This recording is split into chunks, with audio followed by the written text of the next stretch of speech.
a ressurreição de Cristo acontecida no seio da história, este irromper de Deus na história, este acontecimento histórico, é algo que é típico do cristianismo e que sempre escandalizou.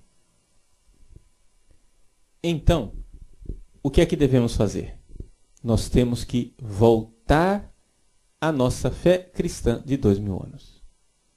Você que crê em Jesus Cristo, você que crê na igreja, muito bem. Você tem em casa o Catecismo da Igreja Católica e você pode ler lá no número 639 a seguinte frase: o mistério da ressurreição de Cristo é um acontecimento real. Veja só, aqui o catecismo quer dizer acontecimento real, por quê? Porque quer se opor a uma mentalidade de achar que é um acontecimento simbólico, simplesmente. Não é? E ele continua: com manifestações historicamente verificadas, como atesta o Novo Testamento. Ou seja, historicamente verificado quer dizer o quê? Quer dizer que houve sinais reais neste mundo de que aquele acontecimento se deu. Portanto, aqui uma das coisas mais evidentes que nós temos é a questão do túmulo vazio. O túmulo vazio foi uma manifestação historicamente verificada. Não há possibilidade de encontrarmos o túmulo de Jesus com o cadáver dele dentro. Aí você pode me perguntar: mas Padre Paulo, então quer dizer que a ressurreição de Jesus é um acontecimento meramente histórico? A resposta é não. Ou seja, é algo verificável e verificado historicamente, mas não é meramente histórico. É um acontecimento complexo. Ou seja, é um acontecimento que aconteceu na história, porque a nossa salvação é sempre história de salvação. Como diz o cardeal Ratzinger no seu livro sobre a natureza da teologia, ele diz que a ressurreição ela é algo que está baseado na história de salvação. Então, é algo que é evidentemente histórico. Mas, ao mesmo tempo, é o irromper da escatologia dentro da história. Isso é que tem de peculiar e de especial na ressurreição de Cristo. Ou seja, é de alguma forma uma antecipação dentro da história daquilo que seremos nós todos no fim dos tempos. Então é importante a gente entender isso, que é verdade que a ressurreição não é meramente histórica. É verdade que a ressurreição tem algo a ver com o fim dos tempos, com a escatologia. Mas é a escatologia antecipada. É a escatologia que aconteceu verdadeiramente na nossa história humana. Não é um símbolo. Não é?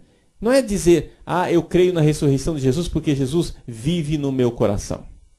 Não é dizer que eu creio na ressurreição de Jesus porque existe uma presença simbólica dele, etérea. Não. Nós não podemos tirar, veja bem, o termo aqui é bastante científico, mas eu gostaria que você entendesse isso. Nós não podemos tirar a consistência ontológica e metafísica da ressurreição de Jesus. Explico. Eu vou explicar esses termos, calma. Ontológica quer dizer algo que tem relação com o ser, o real. Você sabe o que é o real? Real é aquilo que existe mesmo quando não penso aquilo. Tá? Por exemplo, se você gastou todo o dinheiro que você tinha no banco, mas gostaria de continuar tendo dinheiro, é real que você ficou pobre. Acabou o dinheiro. E você se depara com aquela limitação real. Se você sofreu um acidente e perdeu uma perna, isso é real. Você não gostaria de ter perdido a perna, mas isso é real. Acontece apesar de você pensar o contrário, de você ter uma opinião contrária. Real é aquilo que independe do meu pensamento. A ressurreição de Jesus é real. Mesmo que nós não creiamos, aconteceu. Mesmo que nós não tenhamos fé, é algo que tem consistência ontológica. É assim. E este ser assim é algo que aconteceu e se manifestou dentro da história. Os apóstolos não eram um grupo de seguidores entusiasmados de Jesus que se deixaram levar por uma ilusão coletiva, uma espécie de alucinação coletiva e por isto creram na ressurreição de Jesus. Os apóstolos creram na ressurreição de Jesus apesar de inicialmente não crerem. Os relatos da ressurreição nos falam isso. Nos falam que existiam resistências por parte dos apóstolos. E por que é que os apóstolos resistiram? Porque a forma como Jesus apareceu inicialmente não lhes parecia convincente. Veja, por exemplo, quando Jesus aparece a primeira vez, ele aparece para umas mulheres. Ora, naquela época, uma mulher não podia ser testemunha de nada num tribunal. Se as aparições de Jesus tivessem sido inventadas pela mentalidade da época, né, certamente as pessoas que inventaram aqueles relatos teriam inventado que Jesus apareceria para testemunhas acima de qualquer suspeita. Por exemplo, que Jesus aparecesse para Caifás, que Jesus aparecesse para Pôncio Pilatos, que Jesus aparecesse para alguém que não era discípulo, que não tinha fé. Não. Não somente Jesus só aparece para aqueles que eram discípulos e tinham fé, como Jesus vai aparecer logo para mulheres, que naquela época não tinham credibilidade nenhuma. Então, claramente, aqueles relatos não foram inventados. Porque quem inventa algo que é verossímil, que tem uma aparência de verdade, né? Para convencer melhor as pessoas. Ninguém inventa algo difícil de acreditar quando quer convencer as pessoas. Pois bem, Jesus aparece e aparece às mulheres. Jesus aparece e aparece aos discípulos e lhes aparece de tal forma que esses discípulos são surpreendidos por Jesus. Essa é a grande realidade. Por mais que Jesus já tivesse previsto a sua ressurreição antes da sua paixão e morte, esses discípulos, mesmo assim, relutam em acreditar que é realmente Ele. E Jesus então começa a dar provas de identidade. Jesus mostra as suas chagas, para mostrar que o corpo que aparece depois da ressurreição é o mesmo corpo que foi crucificado. Jesus pede para se alimentar, para que eles vejam que não é um fantasma. Então, esta é a nossa fé, como ela é transmitida no Novo Testamento.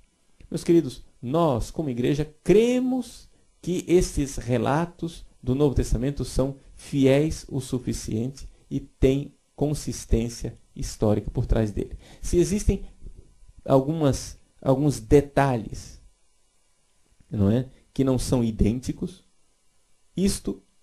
o fato de que você lê o Evangelho de João, o Evangelho Mateus, Marcos, Lucas e João, e as aparições de Jesus nunca são idênticas nos pequenos detalhes, isso daí só deve aumentar a nossa credibilidade. Por quê? Porque é o princípio da chamada múltipla atestação. Se os evangelistas relatam a mesma coisa, substancialmente a mesma coisa, porém, eles discordam em pequenos detalhes, é sinal de que eles não copiaram um do outro.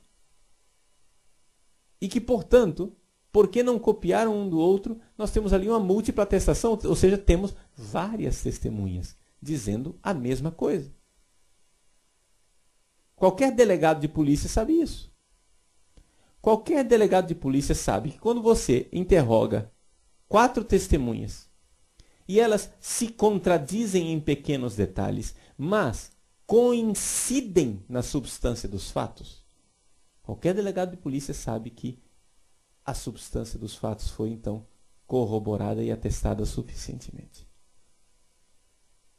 Por quê? Porque é a múltipla atestação.